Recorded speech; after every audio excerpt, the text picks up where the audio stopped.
Hello and welcome to I Know Dino. Keep up with the latest dinosaur discoveries and science with us. I'm Garrett. And I'm Sabrina. And today, in our 520th episode, we've got something a little bit different since we're on parental leave. We're sharing an episode from the Common Descent podcast where they had us on to talk about I Know Dino and what we've been doing over the years. And we had a lot of fun talking to them and thought you might be interested in hearing it. Yes, it was part of their Spotlight series where they talked paleo science with paleo people, and it was a lot of fun. We always have a good time hanging out with David and Will. So this week we're sharing that episode with you. I think it's worth sharing at the very least because we got to cover one of my favorite topics, which is how Titanic is connected to dinosaurs, two of my favorite subjects. I think that's the first thing we got into.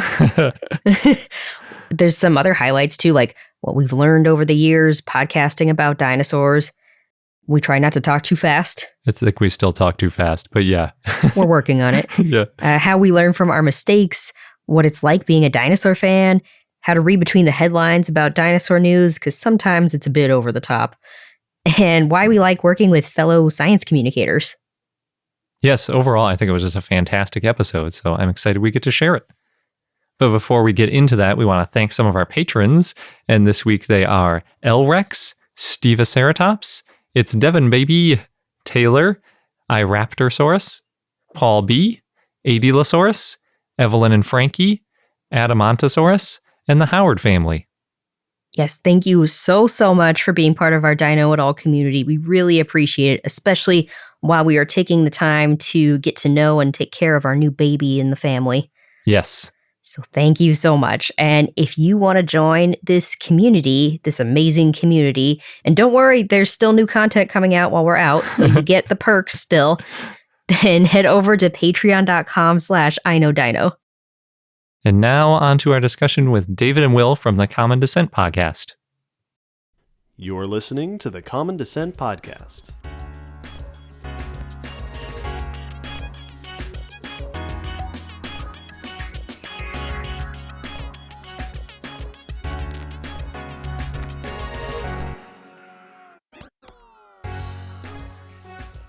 Hello, Sabrina. Hello. Hello, Garrett. Hello. Hello, Will. Hello, David. Hello, everybody, and welcome to the Common Descent podcast. This is Spotlight 2024, a special series we are doing in, you guessed it, the year 2024, where we're sitting down with our fellow paleo podcasters and science communicators to talk about science communication. This episode, we are joined by Sabrina and Garrett of I Know Dino. Welcome back to the podcast. Yeah, thank you for having us. Yes, we're excited to be here. How are things going in I Know Dino land these days? Great. Well, one big thing, being this recording is happening in February, is the 200-year anniversary of Megalosaurus and the first non-avian dinosaur to be named, at least the way that we name them today. So That's true. yeah, that's that's the big news probably going on in Dino land right now. Mhm. Excellent. Well, please do, for anyone who's unfamiliar with your podcast or who didn't listen to our Sicilians episode 162, where you joined us, please introduce yourselves and your podcast. Oh, sure. So I am Garrett, and Sabrina and I have the podcast I Know Dino, where we talk about dinosaurs every week. We started it 9 years ago now, and the reason we started is because we both love dinosaurs, and we were looking for a podcast that covered every new dinosaur discovery because they are very frequent, and we couldn't find one, so we decided to make one. And so that was sort of the main thing that we did, but we've added other aspects to the show over the years as well, all about dinosaurs and how much we love them and science in general. Yes, there are obviously great paleo podcasts out there, and there have been for quite some time. But yeah, it was the main focus was the dinosaur discoveries for us. And at the time we had just gotten married, we had a dinosaur themed wedding, so wanted to keep talking about dinosaurs. Yep. When you have that level of nerd inside you, you got to channel it somewhere. Yeah. Well, if our listeners after this are inspired to listen to your podcast, which they totally should, what can they expect? What's the vibe of the podcast? Yeah, so almost every episode we have news about dinosaurs. Like I was saying, that was sort of the impetus. So if there's a new dinosaur that's been named, we will be covering that. Mm-hmm. And there's roughly one a week, which works with the weekly format of our show. Yes. Although they come in spurts sometimes. Sometimes there's like 6. Well, yeah, we had one episode where it was just 7 new dinosaurs because we wanted to make sure we got it in before the end of 2023. Yeah, and there was like everybody very helpfully on like December 1st was publishing all their new dinosaurs from the year. So we'll do that. Sometimes we have interviews. With all kinds of experts. Yes. And we also do a dinosaur of the day. I should say Sabrina does a dinosaur of the day. Oh, yes, that's a patron request dinosaur that we'll go into a deep dive of, which it's really fun, especially now that we're getting close to 500 episodes. So we're getting into some dinosaurs that I haven't heard of before, and I get to research heavily. And then Garrett ends with a fun fact.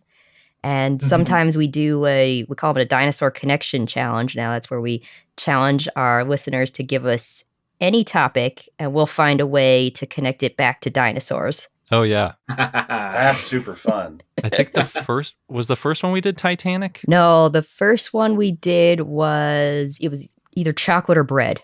I can't remember.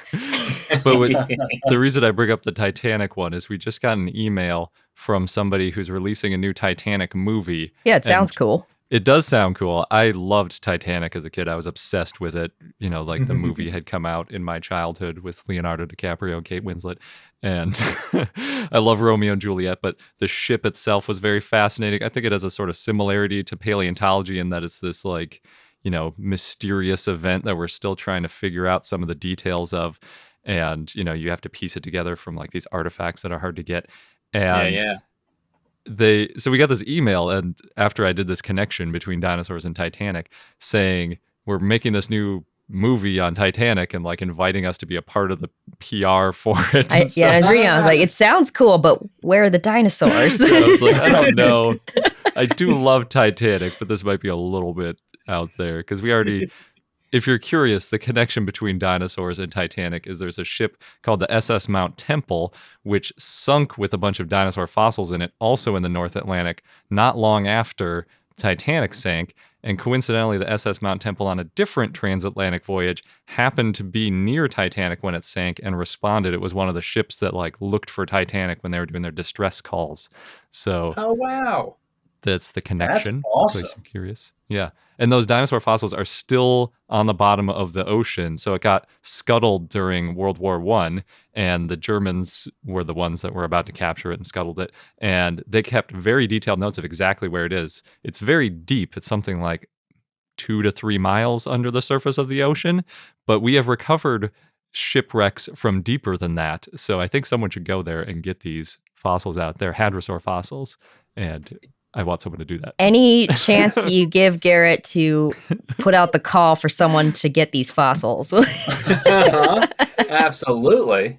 Sounds like these people need to be making a movie about a different ship. Yes. Exactly. Sounds like there's perfect. a better ship story out there.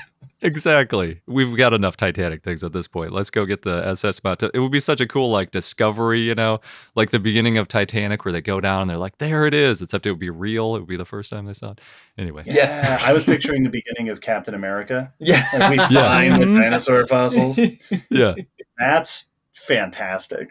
Unfortunately, that's not what this episode of this podcast is about. But if that's not impetus to go over and listen to I Know Dino for those kinds of conversations, I don't know what to tell you. Thank you. We've already started hearing some of this from you, but I want to ask it directly, getting us into this topic of science communication. What do you see as the goal or the mission behind I Know Dino? For us, we see dinosaurs as a gateway to science. And a lot of times I talk about, because for me, it was rediscovering my love of dinosaurs. Loved it as a kid, kind of took a break in the teenage years, but then remembered these are awesome as an adult. And I'd say we kind of have a two-pronged approach there, right? Because we talk about we want to spread dinosaur joy and science for people who might be just starting out with realizing how awesome dinosaurs are and paleontology. And then for those who are dino nerds like us, we want to help people keep up with the latest dinosaur discoveries and other news. Yeah. Yeah, it's really satisfying too when somebody reaches out to us and says like, that they didn't know much about. Oh yeah, I think some of the most satisfying and exciting comments we've gotten from listeners are that either they had a misconception of what science was all about and sort of saw it in a negative light and had changed their mind as a result of listening to our podcast, or that they were in the process of like either not going to college or not sure what they were going to do and been inspired by some topic on our show to go into a specific field. Those are the coolest things that we hear, I think, from our listeners. So that sort of encourages us to theme our content in a way that directs people towards those pursuits, hopefully.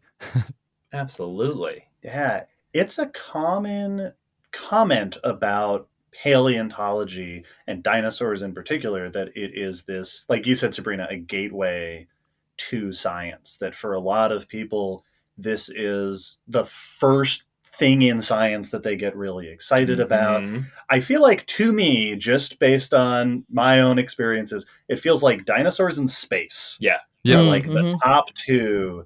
And it seems like your podcast is really geared around that very concept of, here's a cool thing, come on in and we're going to talk about this, and along the way you're going to learn a whole bunch of other cool stuff. Yeah, that's the goal. Hopefully people learn the stuff. I think sometimes we get too excited and we talk too fast, and then people are like, wait, what was that?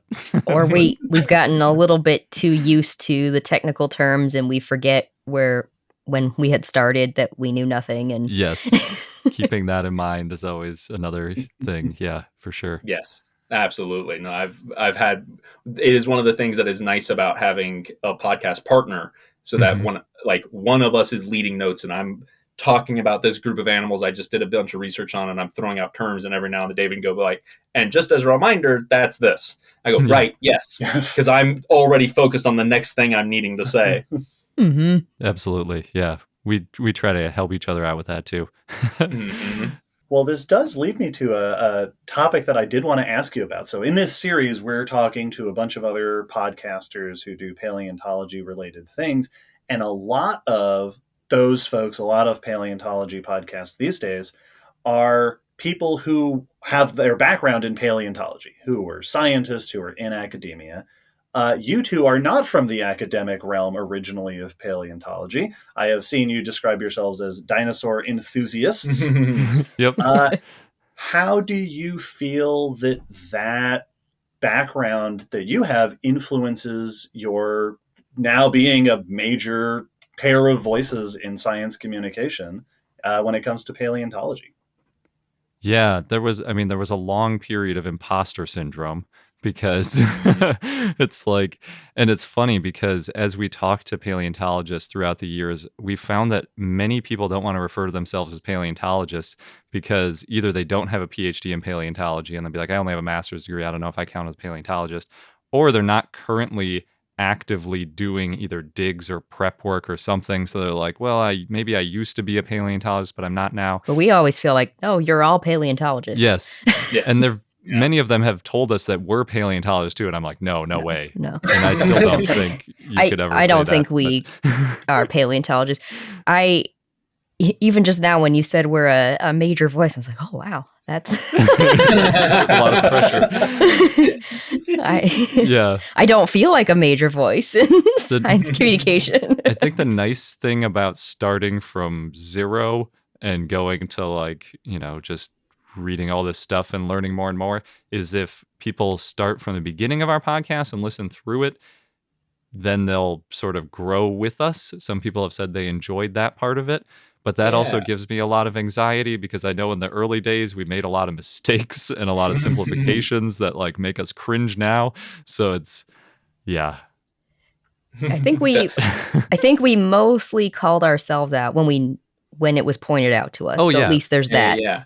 We always encourage corrections. We don't get very many corrections anymore. Now it's more of a, well, you think this, or you presented this as the majority opinion, but I think that this is the majority opinion. That tends to be the correction we get now. Whereas I think there was an episode early on where we mixed up like Torosaurus and Torvosaurus. No, we thought that the debate about Torosaurus and Triceratops was over. That was a huge mistake. But we had a very kind listener who We actually got to meet in person later, and it was really great. Who pointed out, and they worked at a museum, and they're a paleo artist and everything. Who set us straight, and we did like a whole. We ended up inviting them on to the show, and yeah, hopefully correcting it in a way. Although it does come several episodes later. Yeah.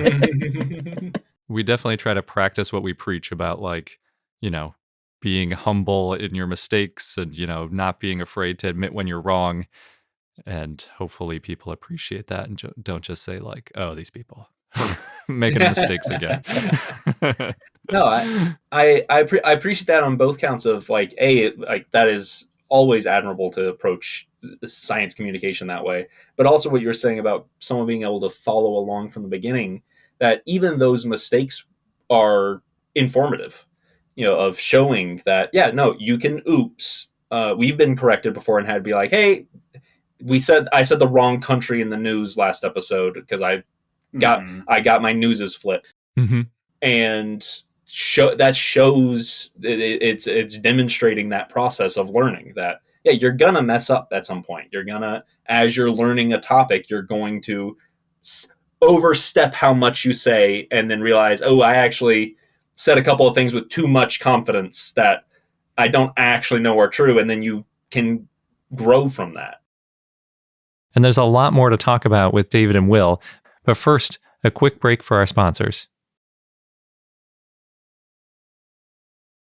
I do think that it is important to point out, since this spun out of that question that I asked, that making mistakes and getting things wrong is by no means solely the purview of people who do not have a background in science. Of course, we've gotten things wrong. Other scientists get things wrong, for sure. I have deleted many things that while editing, I go, ooh, we did not actually say that the way we needed to say that for that to be true.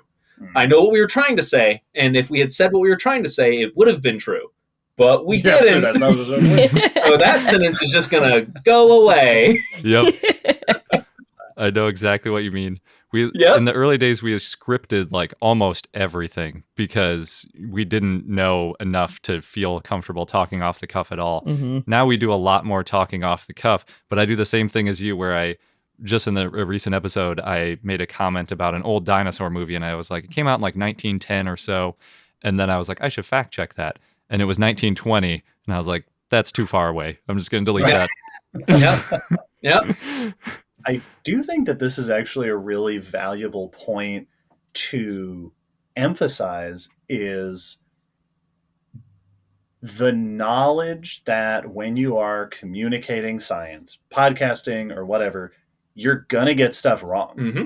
I know for me, there have been times in my SciComm career, and particularly in the early days of the podcast, where that was an almost paralyzing concern. Yeah. For me, that like we're going to say something wrong, and then it's podcasting, so it's going to go out there into the world, and it is recorded, and it is documented, and it exists. And every time I am saying a wrong thing a million times out in the world. And as a science communicator, you kind of you have to come up with ways to be okay with that and to manage that, because it's going to happen. Yeah, definitely. Just the getting comfortable with people correcting us, I think, is realizing that if we say something totally wrong, someone will correct us, and then in the next episode we could say, quick correction. Mm-hmm. That was totally wrong. Yep. Like, moving on. I've found that that's also, it's very informative. Like you said, Will, it can be informative for the audience to sort of see that process of, we said something wrong, here's sort of the reality of it.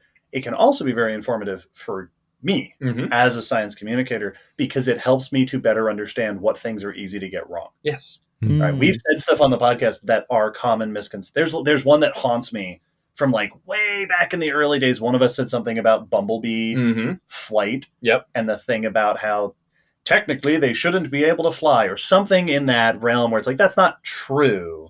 That's a common misconception. And we said it on our science podcast as scientists. And it really can help drive home what sort of information it is so easy to get caught up in or get mistaken about. Because it's impossible to hit every single bit of source of science info out there with complete and utter accuracy, just because there's so much of it, and even with tons of time to do all your background research, all it takes is for you to have missed that one paper for a researcher to go, actually, we overturned this fact recently. You didn't catch that because this paper came out last year, or it was in the process of coming out, so you missed that. So now that's no longer correct, and that's just, there's too much info for us to catch every single bit of it all the time. Yes. Yeah, I definitely appreciate it when people correct us, because I feel like, good, we could set the record straight. And like you said, a lot of times it is things where we make a mistake, and at first you might almost feel defensive, like, I've heard a million people say this, like, how can, like the bumblebee thing, everybody says the bumblebee thing, like, how, it's not my fault. But then, like, you just got to be like, okay, Yep. it's a chance to set the record straight and learn something. I see it as like, oh, awesome, you're listening, you're paying attention. Yeah. No, absolutely. Well, we caught it was a test. Yeah. Good job. A+. Oh, and it's always nice when you get those well-meaning corrections, because it also, I think, it can help with that fear that you were talking about, of like, even when you get something wrong, very often people's response is just going to go, hey, just actually wanted to make a note, but keep up the good work otherwise. That's usually the reaction that you get, and that's lovely. Very true. Yeah, that's, I think, the other thing that we like so much about the podcast is when we started, we were worried, like you were saying, you're putting this out for, thousands or tens of thousands of people to listen to. And part of the fear we had was, oh no, we're going to get all this hate mail. People are going to be so mean. It's going to be terrible. But the paleontology community and paleo fans are like so supportive and so optimistic and nice, and like, we know of other podcasters around our size that constantly get all sorts of hate and all sorts of nasty messages, and we get like almost none. Knock on wood. I was just gonna say, knock on wood. We've been very lucky. Listeners, all the trolls are awakening from their caves.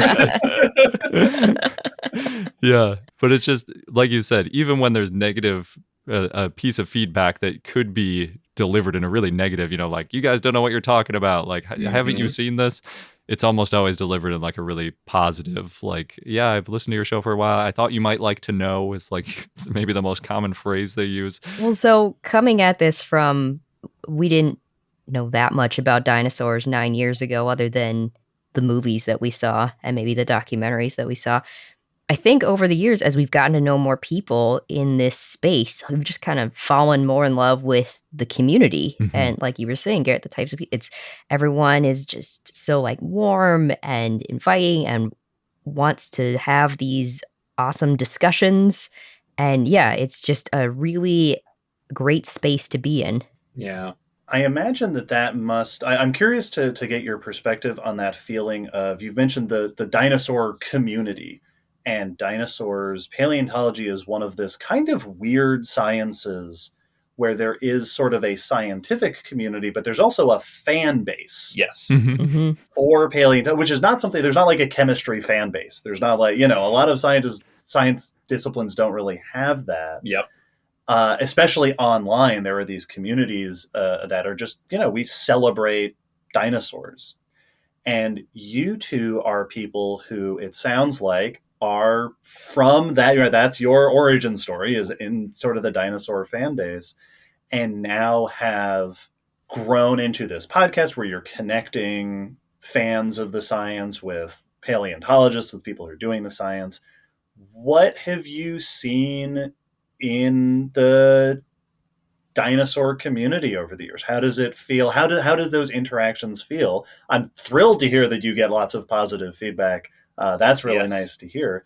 What are your perspectives on the dinosaur fan community as it exists?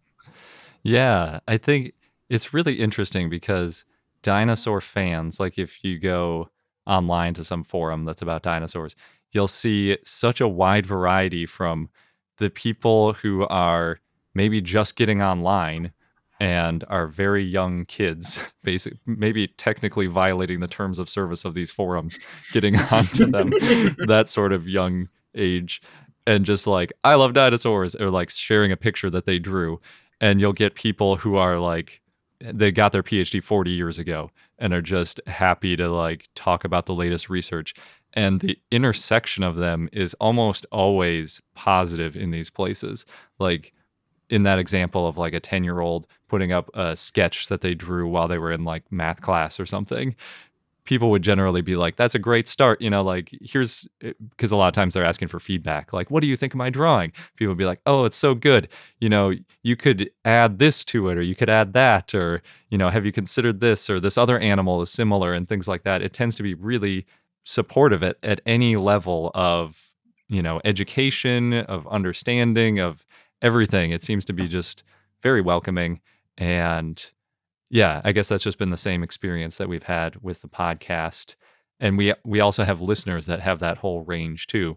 We have listeners who have told us, well, like, I like to listen to you while I'm prepping fossils, or I'm going out in the field, or listeners who say, I listen with my kid, like my 6-year-old is obsessed with your show. Mhm. So it's really interesting to see just how sort of unifying science can be. And I think you're right, dinosaurs are sort of special, but I guess there are other ones, like you said, space. I know sharks. I do think Yep. snakes and other reptiles are also pretty popular in terms of like science, and maybe animals in general are like Mhm. an area of that. And it's so cool to be in a place like that. And one of the ways that we like to keep it in this positive dinosaur fan kind of space is as much the stuff we don't talk about as the stuff we do talk about. So like we never talk about politics, we never talk about religion. Those are like the two biggest things that we never bring up. Let me interrupt you there. We did get a dinosaur connection challenge once for politics, but Yeah. the way we connected it was state dinosaurs. Yes. There you go. There you go. I guess we do occasionally talk about politics where it's sort of intrinsically linked. So if there's like a national monument for dinosaur fossils, like that's a political thing. And then if the national monument gets repealed, that is Mhm. a little bit political. But it's not the kind of issue that gets people the most riled up. And it's the kind of thing that people would agree on within the community. It's also just not what our show was about. Our show, we want it to be dinosaurs and science focused. Yeah, and it's nice to be able to like connect with people of all backgrounds, of all interests, all religions, and all political spectrum on a topic, and you can have these conversations and sort of have some common ground, because there are so many different things right now online, especially where it's like this is team A and this is team B, and we have to like fight it out, and like a lot of antagonistic stuff happening. So it's nice to find these places where people are more interested in sort of a common good, I guess, or at least a common interest rather than picking a side. Where there's a more unifying atmosphere. Yeah. Yeah. Instead Although of divisive. we do have Team Nanotyrannus, Team Yeah. Tyrannosaurus. Those are all good. There's- Yeah, that's true. Well, I think that it is a very admirable quality to strive to keep the atmosphere of your science communication positive and welcoming and unifying, because it's so easy, especially with content online, for things to become antagonistic or argumentative. And it's very easy for science to get, for people to get the impression that that is what happens in this space. Yeah, that when we talk about scientific debate, it's arguing. Right, that we're arguing and throwing stuff across the room, or even the very popular conception that science is an unwelcoming space. And there Yes. are lots of people who have had experiences being unwelcome in the space of science, whether it's professionally or just sort of as a casual interest. I think that there is something very powerful and important as science communicators of trying to make sure that, in addition to the information being good, that the vibes you're putting off, for lack of a better term, that you're being welcoming, you're portraying this space as something positive and encouraging. Yeah. As you were talking about that, I was thinking of a couple examples on our show where we've heard about these really interesting connections in places where we hadn't ever heard of paleontology happening before, or a new side of paleontology, or a new connection to a different group that's sort of interested in paleontology that we hadn't heard of before. And those are often the interviews we're most excited to have on our show. So whether it's a new museum opening up in a country that's never had a museum before, or if it's a new researcher that is from a group either a religion or a lot of times there are positions that have never been a minority or a female previously. It's always nice to highlight the sort of welcoming times that happen because, like you said, it's not always true, but it's good to show it off when it does happen the right way. Yeah, celebrate it. Yeah, shine a light, raise up people where we can. Yeah. And we'll get right back to our discussion with David and Will. But first, one last break for our sponsors. Yeah, but I was gonna say, I think you two do a similar thing with Common Descent, is keeping it positive, keeping it about the science, keeping people like just excited about the science. Yeah, we try to be, this is something that's come up in our conversations before. We try to be cognizant of who's showing up for something like this. If you're putting out content about science or about movies, we'll do side things where we'll talk about movies, things like that. The people who are showing up are the people who are excited about those things. Yes. And nurturing that excitement. I often think I've seen spaces where there'll be some presentation or some content that is advertised as, oh, we're going to talk about this cool thing. And then you get in there and it is very negative and it's very poo-pooing whatever that topic is. And I always have that feeling of how incredibly discouraging this would be for somebody who was hoping to, come in here and be excited and see people that they admire talking about this topic they like. And then it's, pooing all over Jurassic Park or whatever it is. Yeah. From whatever perspective. Yeah. And I know that when I was like, I've definitely grown out of some of those mentalities because when I was younger, I had more reservations around the dino fan communities because of times where it would come up with like arguments around feathers or arguments around, we were chatting earlier about whether they should have lips and things like that, where the discourse is less about what the science is saying and more about the personal preferences. And as a younger person studying the material, that just rubbed me the wrong way, just all over. And I would get all perturbed. But then it was really like going to Dragon Con and stuff and talking in person with more people who are fans of dinosaurs in a slightly different way than I'm a fan of dinosaurs, to really put it in perspective. But we both are loving the same thing. We just have slightly different flavors of how we're coming at it, or the things about it that are our favorites. But we are on the same side, and I should not be poo-pooing you wanting to have your flavor of dinosaur fun. There's nothing that doesn't help anybody. I'm not helping myself, and I'm certainly not helping that person. Yeah, and it reminds me of earlier too. You were talking about how there's this concept that science is like a harsh debate, and it can be, certainly. And I will say that there are some places online that get a lot more harsh. Like, for example, on Twitter, a lot of times if there's a new paper that comes out, a lot of times the ones about T-Rex, they'll get characterized as, this new paper came out and this person thinks this about T-Rex and that person's wrong, and here's why they're so wrong. But when you read the actual paper, it almost always is more like, I think this could be the reason. Here are some reasons it could be true. Here are some reasons it could be false.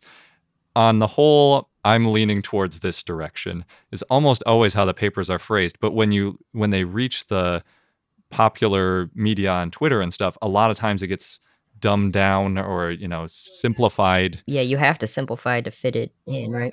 But a lot of times it's like, it's so confrontational with it, it turns into like, oh, that's so wrong. Like, how could they be that foolish? Like, obviously that's not true. And it's nice to have a podcast where you can go a little bit more long form with it and explain like, well, they know that, it's like, a lot of times it's like, this is why they're wrong. And it's like, in the paper, they explain that those are the weaknesses of it. They're well aware of all the things you're saying. You're acting like they don't know it.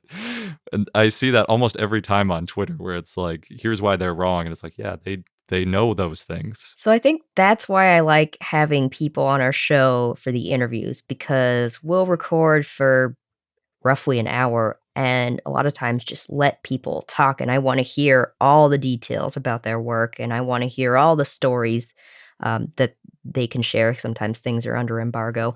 And I want to know all the things that you don't necessarily get in, sometimes there's only room for a short quote. Absolutely. Yeah. Do you find when you are coming at certain topics like that, that you are framing your discussion around it to sort of head off some of that perception? Like do you ever find yourself looking at a news story and going, all right, I don't need to see the discourse online to know here's how I want to approach discussing this news study or this topic? Yeah, it's interesting. I usually do dig into the discourse online early, partly because of what you say, like I want to head it off. I like to know because a lot of people that are listening to the show have already heard of this study, if it's a huge study, and then they'll have their sort of preconceived notion, and I want to be able to correct some of the misconceptions that might already be spreading about it.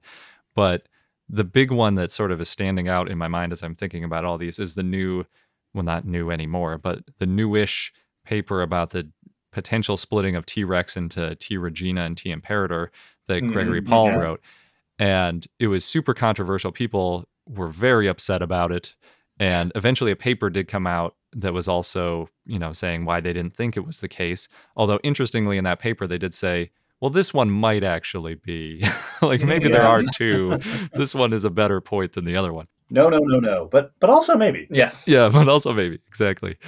And we had Gregory Paul on the show, and it was interesting because even the comments that he was making online in places like the Dinosaur mailing list and things were pretty confrontational. But when we had him on the show and gave him time to explain why he thought what he thought and stuff, it's reasonable. And it was when we were covering it on our show too.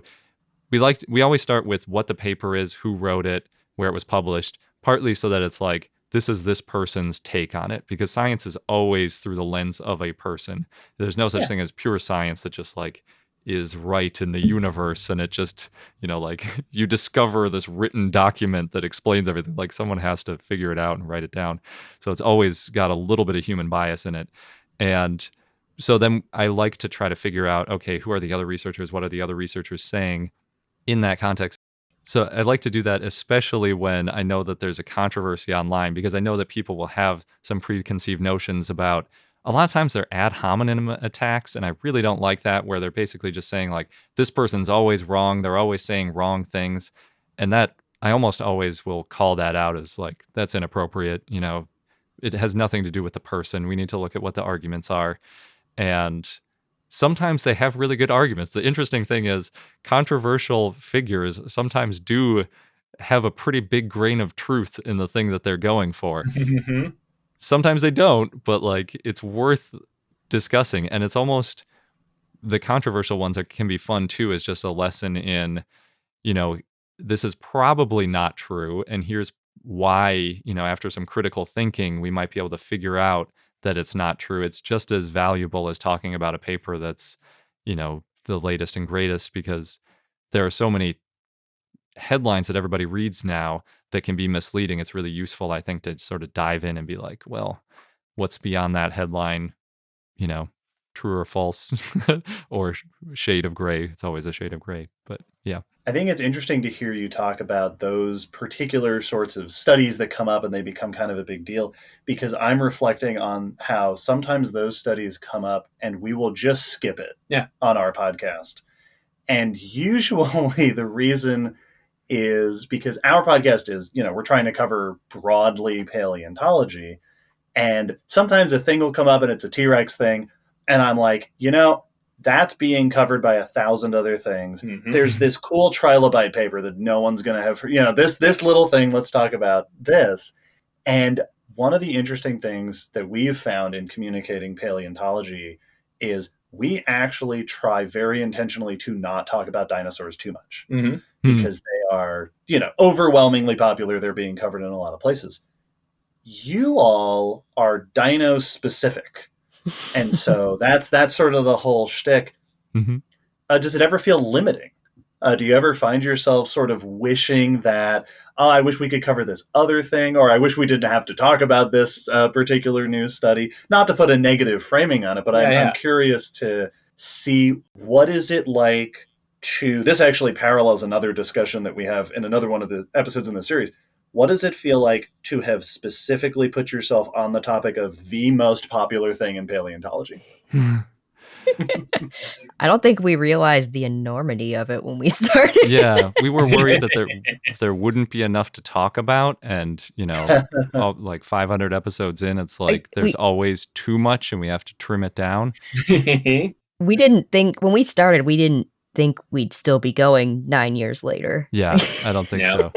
But when you were talking about the like really niche papers, it is really fun getting into those, because there are a lot of papers, especially we'll get a few a year that are only published in Chinese.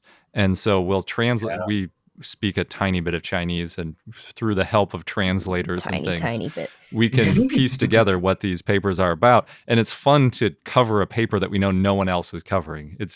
Those are really satisfying. And then if you go to Google and you like search for this obscure thing, like if you're searching for that ammonite paper, I'm sure your podcast is like the #1 result.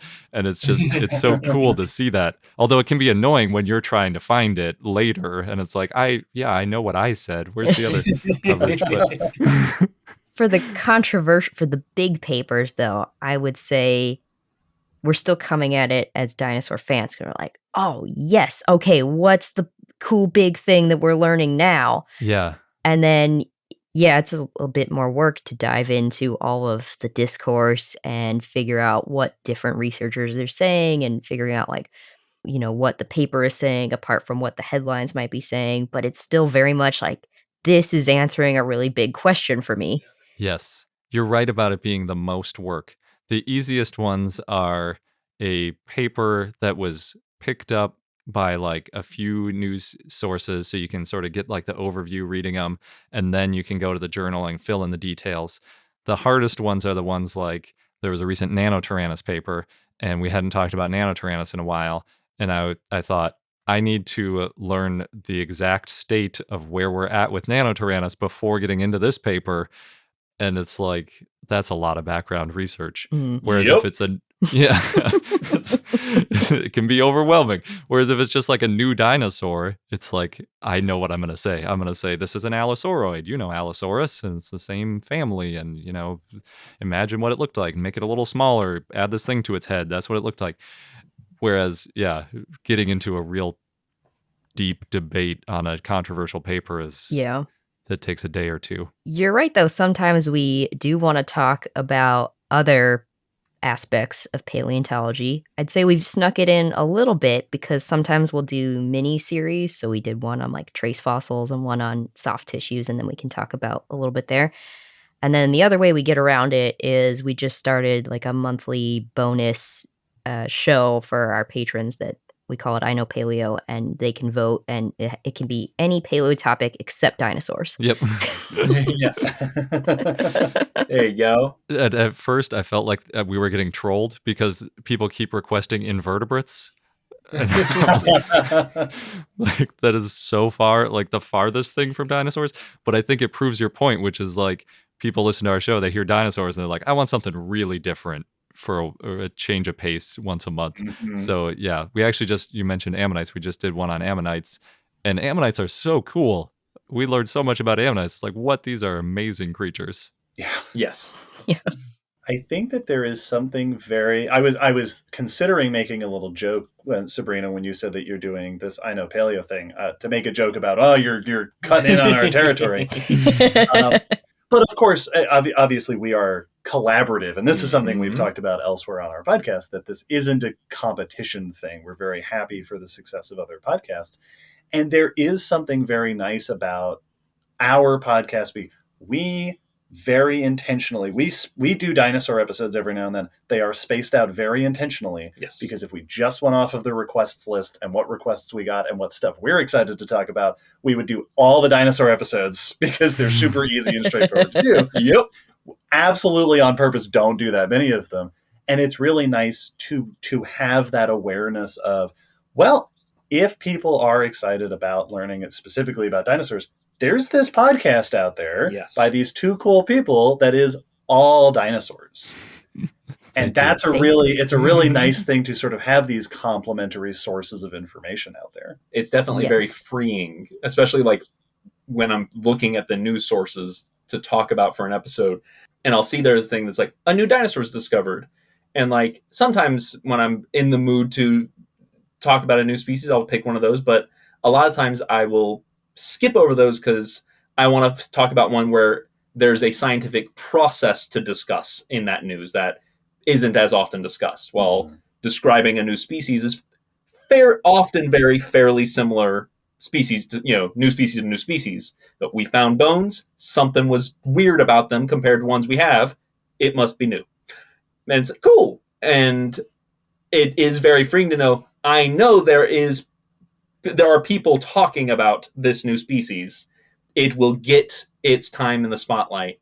So I can take my time to talk about this weird robo-dino thing, or this other odd study that is a little more off the beaten path, and it feels like the teamwork of the SciComm community, and it's very nice.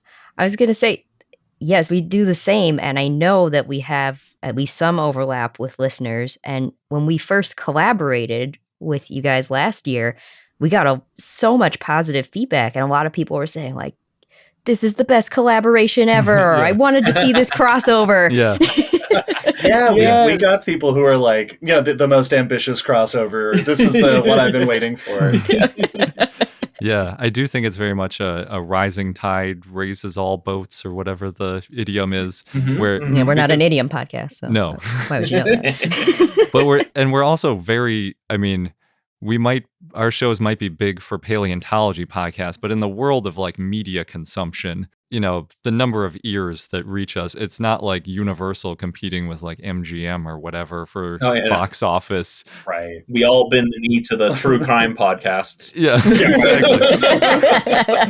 Exactly.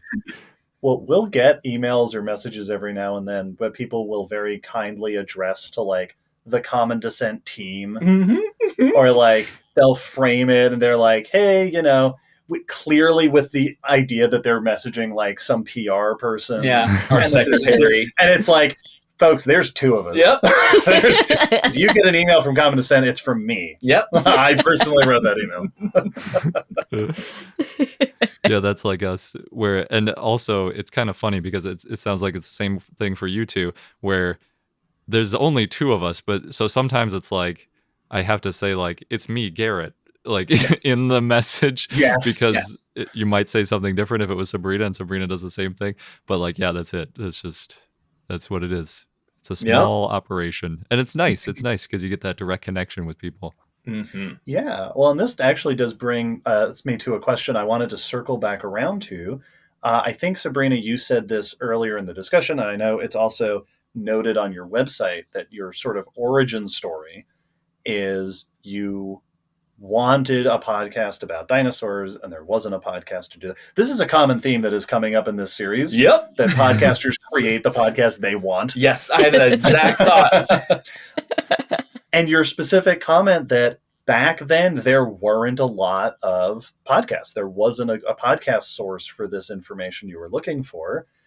How do you feel? What's your perspective on the way things have changed? A lot has changed in those 9 years. This realm has grown quite a bit. Oh yeah. I am very happy with how it's gone, because like we were just saying, it's like a common SciComm community.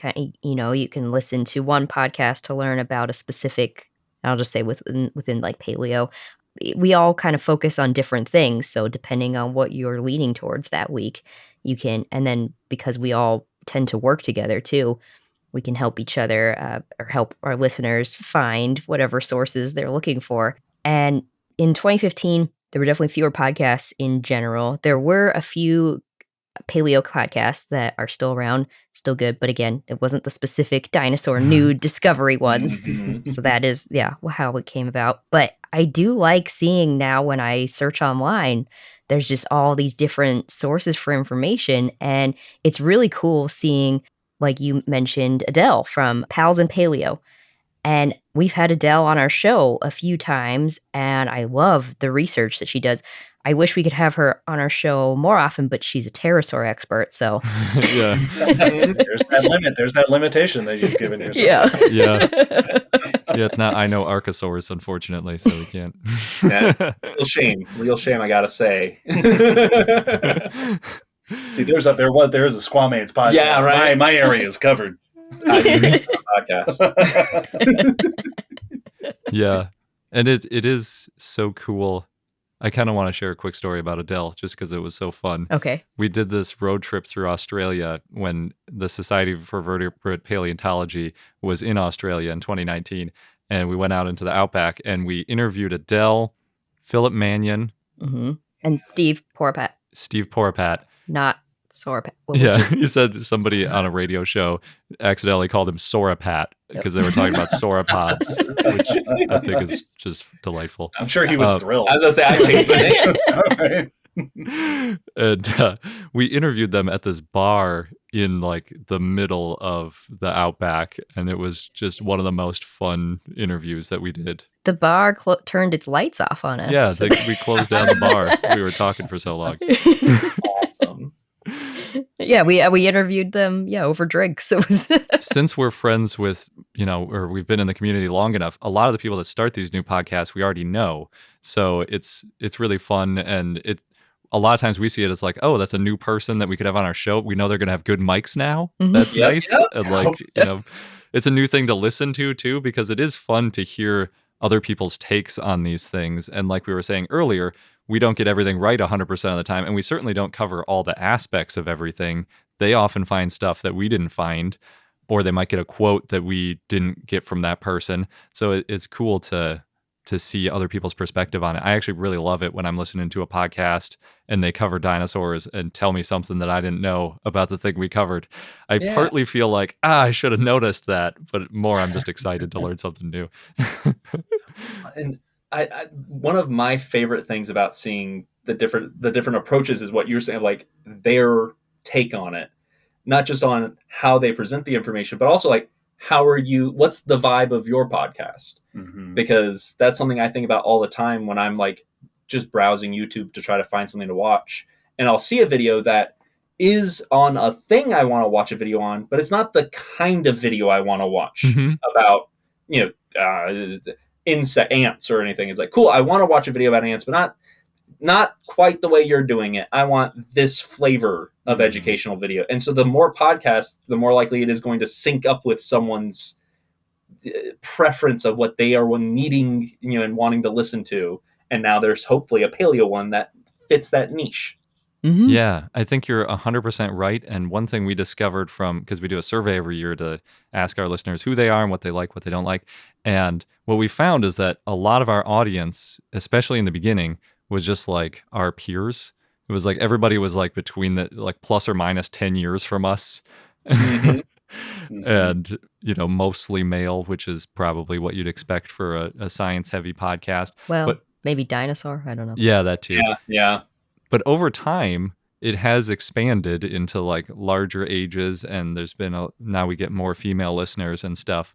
So I think that's a good sign that like the space is growing. And it could be like you're saying too, these new podcasts come out, it gets people interested in the topic because they find that person that's covering it the way that they like to hear it, and then they go and search for more information elsewhere. So I think, it does help. Like the more people that are talking about things, the more excited people get, and it helps everybody. Yeah, because we get lots of people who say how excited they are when they find ours, that a long form podcast. Yes. And I'm like, I'm sure there's a ton of other people that don't leave comments that feel the opposite, and I get it. Yeah. One of our survey questions used to be like, how long should our episodes be? And they range from like 0 to 15 minutes to like 1 hour to 2 hour, and then the longer the better. And yes, we've gotten people who just don't ever stop talking. Yeah, just keep going. It was like, I think 20% of people said the longer the better. And I was like, over 2 hours? Really? Okay. Well, there are some history podcasts famous for being multi-hour long. But it makes me feel better when our podcast I feel like they can vary more as a result. If there's a topic like you did a Bone Wars episode, and I think it was 2.5 hours, and I thought, well, some people are going to be super pumped, and people do tell us, like, that's my favorite episode. And I'm like, okay. Variety is the spice of life. Well, and I think that's something that, we were talking earlier about how it's not a competition. And I think that, I know for me personally, it took me a while to get over that impulse of, especially after we started the podcast, of seeing someone else doing a cool podcast or a cool series and just feeling that like competitive middle schooler inbuilt feeling of like, oh no, someone else is being successful at a thing that I'm trying to be successful at. Or like you said, Garrett, like, oh, why didn't I do it that way? Like I'll see a YouTube video come up of a topic we did, and they will say something. I'm like, oh, that was a really good way to present that. Ugh. And it's that feeling of jealousy or competitiveness that I know for me, I will be fully honest, I had to train myself out of feeling that way. But these days I find more and more I'll see some other podcast or something, and more I have the thought of, oh, is that how you should do it? Have we been, and it's very easy. We've been doing this for 7 years. You've been doing yours for 9 years. It is very easy several years in to look back and go, so we've been doing it wrong for several years now, which also is an unhealthy way to think. That's unhealthy aimed inward. Yeah, that's on the other side of the coin. That's I'm being unhealthy towards myself, which is fine. But I think that the positive spin on that is the important thing that I try to keep in mind, is that is freeing, like you were saying. It is very nice to see a podcast out there that's like, yeah, they do. This is like 20-minute quick overviews of a topic, or these are videos that are very like dramatic or in your face or a totally different style, and it makes me feel much more comfortable saying, all right, cool, we're going to keep doing 2-hour-long podcasts, because if a person doesn't like that, they have options. Yes. I don't have to feel like we are covering all of paleontology for everybody. There are other options out there, and that is something that's that complementary aspect that we were talking about, of having a bunch of different SciCommers out there. It kind of feels, and this isn't the perfect phrasing for it, but it kind of feels for me like we pick up each other's slack.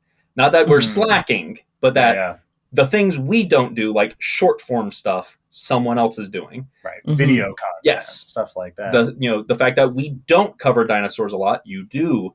And so the areas that we aren't going to hit for someone, one or the other on the SciComm team is going to be hitting it.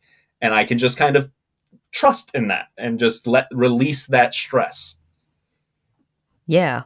Yeah, that's a very good way to look at it. Yes. I also look at it as like, all right, how can we work with this person? Yeah. How can that person help us? How can we help each other to become even better? So I love the thing you're doing. You should do that on our podcast. Well, it is nice to be in a space where we can sort of lift each other up. And I think, a collaboration with someone like you guys is really nice, because it feels, we don't feel like early on in the podcast, when you're trying to work with somebody, it can very much feel like going over to some like big kid on the playground and being like, hey, could you like grace our little production with your incredible fame? Yep. You want to play with me? Yes. And then, of course, on the flip side, something that's happened as the years have gone by is seeing newer podcasts come up and having a little bit of that like Big Brother feeling of like, oh, look at the newer podcasts being successful and doing great. Not in a condescending way, but like, no, this is fantastic. Genuinely excited to see their success happening in new. Yes. Yeah, it's very true. Yes, and sometimes we'll get requests from people who are just starting out, and we do try to collaborate or help them out when we can. Yeah. Because it's also remembering how we started, and people were so willing to help us out and talk to us, and being so open and wanting to be a part of it. So we want to give back where we can. Yeah, absolutely. Because when we started, it was like we'd reach out to these paleontologists who we had read their books, for years, and they were like, they turned out to be like the biggest names in paleontology, but we didn't appreciate quite at the time how big they were. We send them an email. We've got this new podcast. Do you want to come talk? And they're like, yeah, sure. I got an hour. And, we talked to them. And we're like, wow, they really were very generous with their time. So, yeah. I love that anecdote specifically just because one of the topics that come up in other episodes of this series is about the efforts to try to humanize scientists. Mm-hmm. And I like that story of having that, because I remember having that moment in grad school of like, oh my gosh, I can't talk to whoever the researcher is that I just read their paper and they're a real scientist and they're not gonna, and they're just some person. They're just a person. Yeah. It's just another person, very much like the rest of people's. And it's nice when you get to have that moment of like, oh, you're also you're just another science nerd. You like sciencey things and you geek out about it. Okay, I get you. Yeah. Well, and I do think that this, coming around to some of the topics that we talked about earlier, it is really nice to see a podcast like yours where you can have, here's a person who's a professional scientist who is coming onto this podcast to have a very normal conversation with people, like we were saying before, who are sort of part of that same fan community that a lot of the folks, this isn't someone that you necessarily knew from grad school or networked where you had an in. You reach out to people and they're willing to come on the podcast and talk to you. And it really, very literally making that connection between scientists who are often viewed as inaccessible or, locked away in the ivory tower, just talking to people and having these conversations about their science and their research. Yeah, that was something I should mention too when you were talking about that connection between dinosaur fans and sort of paleo communication or SciComm. We sometimes, when we're going to interview a paleontologist and we know that a lot of people know of their work, we'll message on our Patreon or Discord or whatever. We'll say like, hey, we're going to interview this person. Do you have any questions for them? Mm-hmm. And we get some great questions. Oh, things we wouldn't have thought to ask. And sometimes it's like people have read this paper and it's like been in the back of their mind for like 15 years. And they're like, I've always wondered what they thought about, this aspect of it. And it's really cool to be able to be that bridge between the dinosaur fans and the scientists. And anytime you can crowdsource from the audience, because like you said, they come up with great questions and great prompts. Mm-hmm. It's why we do our topic requests that way, because it's awesome. Oh yeah. A bunch of the questions in this series that I've sort of sprinkled throughout these episodes came from our patrons. Yep. And asked, what would you like to ask in these contexts? Yeah. And Patreon is great too, because it reduces the fire hose down a little bit. You don't get like 400 questions. You get like 10. So one other thing that I want to ask, we've come upon this topic a bunch of times now. Garrett, you just referred to this connection, forming that bridge between the people doing the science and the people who are interested to hear about it. Sabrina, you mentioned earlier, using dinosaurs as a gateway to then lead into other science topics and help people explore science. Which I also forgot to mention. I love that because that's the Mythbusters technique. They say that using explosions to then sneak science in. And so I liked your description of that. We need more explosions. That's what we're missing. Yeah, we should have done it that way. In fairness, when it comes to dinosaurs, they did plenty of that in the Bone Wars. That's true. Explosions are hard to achieve on an audio medium. It doesn't quite have the same... Just fuzzes out the audio. The same oomph, yeah. I wanted to ask, sort of tying all this conversation together from you two, what is the feeling, what is that perspective like of being the people at that bridge, at that gateway? It is a place that's exciting. It's a place that comes with some responsibility. How does that feel? How does it feel to be the bridge between these aspects of this community? I think It feels pretty easy, honestly, because Great, you heard it That's here. not- Everybody make a podcast. That's not what I was going to say. You go first. Perspectives. Yes, Really, this yes, is why yes. this is what we were saying. I think, well, maybe I should say it's easy. It's like the cliche about like, if you do what you love, you don't work a day in your life kind of thing. There's a lot of time that goes into it, but it's like, it's so satisfying that it doesn't feel hard because Yeah. you ask the people, what do you want to know about this? And to me, it's like most of the time my reaction is like, I want to know that too. So it doesn't feel too difficult in that way. There are occasions where, people might be not as nice as they could be, and then you have to be a little bit of a filter. But in general, yeah, it's just, it's all good. Oh, good. Most of the time. Yeah. I think, okay, I agree with you in that, again, we're coming at it as dinosaur fans ourselves. So a lot of cases, it's like, well, these are the things that we want to know. And it's not hard to put ourselves on our listeners' shoes because we're the same as our listeners. And so, yeah, remembering to reach out to ask and try to form these connection or do these bridges where we can. It does seem like a responsibility at times too. Sure, we want to be balanced and make sure that we're, again, because I often forget sometimes how many people listen to our podcast, but sometimes I remember that, yes, we do have a platform. And so it feels like, well, I want to shine a light on as many people as I can, and especially on areas that people might not be as familiar with, and places that I want to explore more. So yeah, there's a bit of a balancing, but then of course you still need to do the big stories that everyone wants to hear about. Mm-hmm. Yep. Yeah, that's true. I think one way that I heard it described, somebody was critiquing some of the more popular, not science podcasts, but just in general podcasts. And if you have a guest on who's like spreading misinformation, the way they put it is like, if you're going to come at something from like an enthusiast or like a let's have a conversation perspective, one of the biggest criteria or one of the biggest filters that you need is just in who you allow on your show. So that to us becomes most of the focus. If we have somebody on who is going to, I don't know, be extra controversial and not like about what we're trying to be, then that becomes a lot more challenging. But if you pick good guests, then it's not nearly as hard. So I think that sort of selection process might be one of the most important pieces, I would say. No, absolutely. Recognizing that there is or at least should be, a sense of responsibility when you have a platform, and especially if you're trying to be a informative platform. If you're not just wanting to share opinions and fun conversation, if it's supposed to be actually, you should be able to walk away with this information with confidence.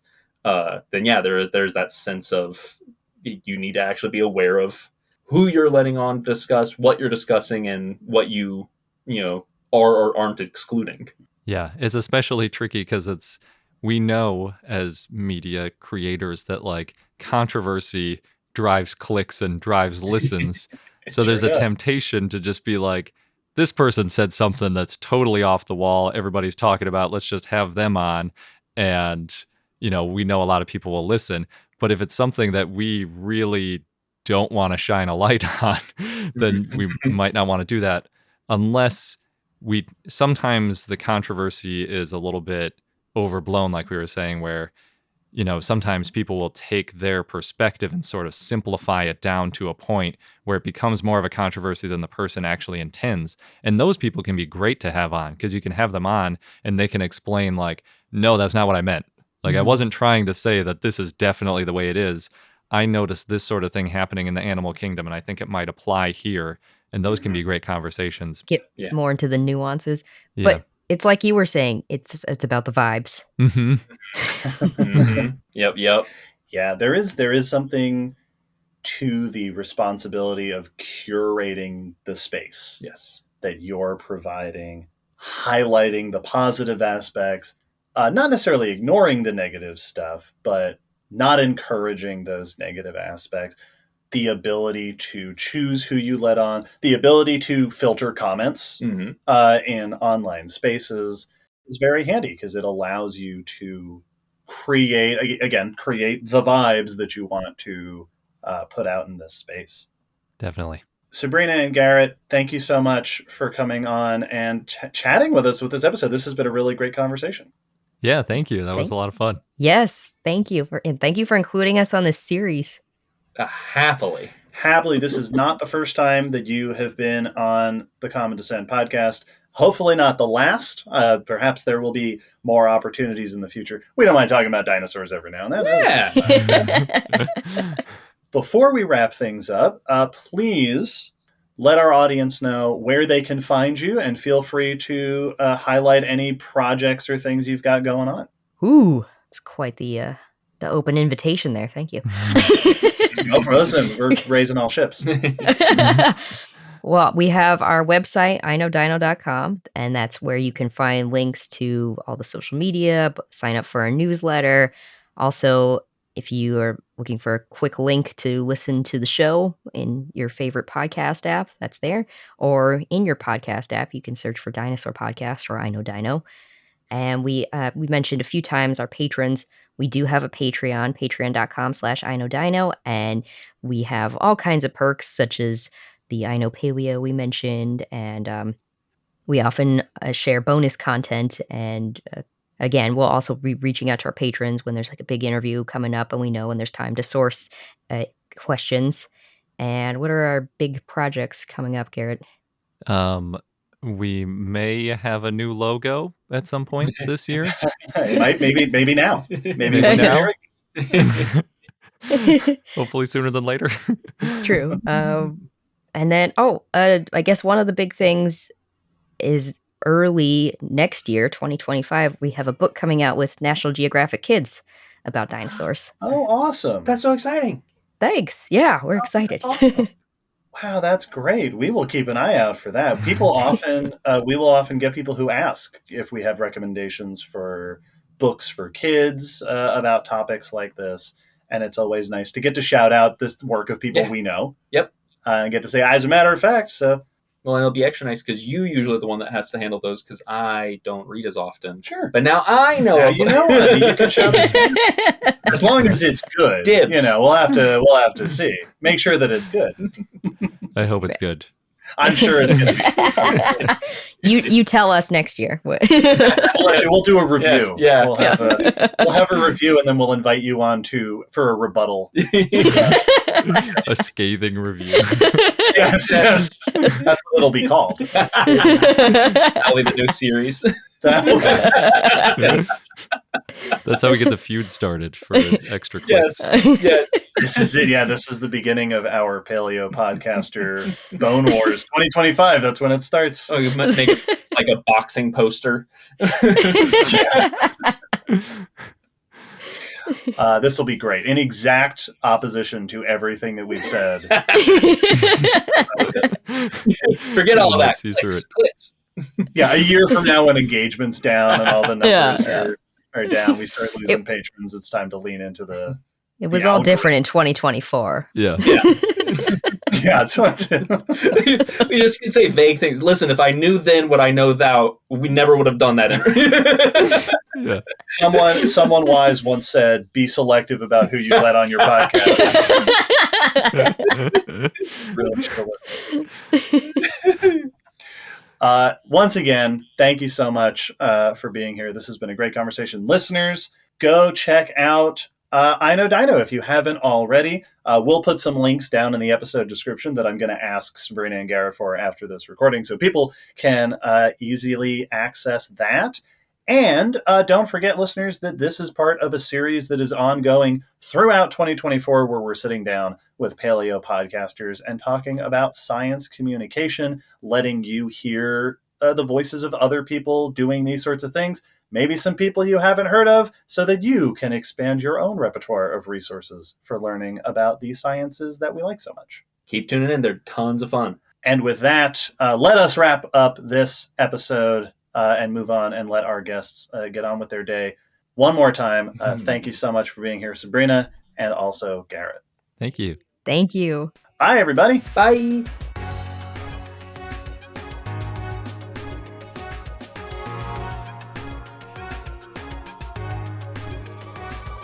Thanks for listening to the Common Descent podcast. You can follow us on Facebook, Twitter, YouTube, and check our WordPress blog for pictures and links after each episode. Huge thanks to our patrons whose support helps keep this podcast running and who get access to bonus goodies on Patreon. The song you're hearing is called On the Origin of Species by Protodome, which we found at ocremix.org. Thanks again for listening. We hope you'll join us next time.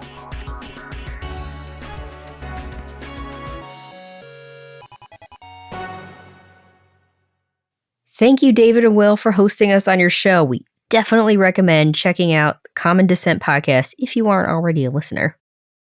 Stay tuned. Next week, we'll have an interview with Kelsey Abrams, a preparator from the Burke Museum.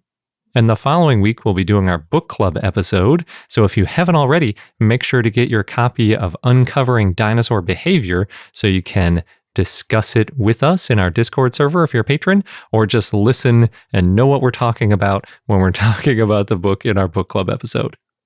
And again, if you want to join our Dino It All community, head over to patreon.com/iknowdino. Thanks again, and until next time.